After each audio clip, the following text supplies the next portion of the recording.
একা তারাই থাকতে পছন্দ করে যারা মানুষ চিনতে শিখে গেছে। একটা সময়ের পরে আপনি ঠিকই বুঝবেন অনেক মানুষ আপনাকে ব্যবহার করেছে, কেউ আপনাকে ভালোবাসেনি। মানুষের থেকে পাওয়ার আশা যত কম রাখবেন, দিন শেষে ততই ভালো থাকবেন।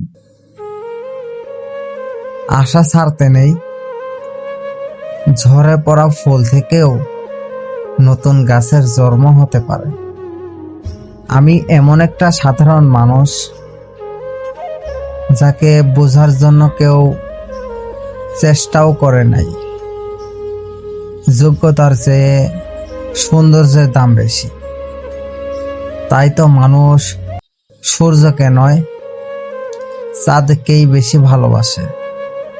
চাইলে কি সেই মানুষটারে নিজের করে রাখা যায়? যদি সে থাকতে না চায়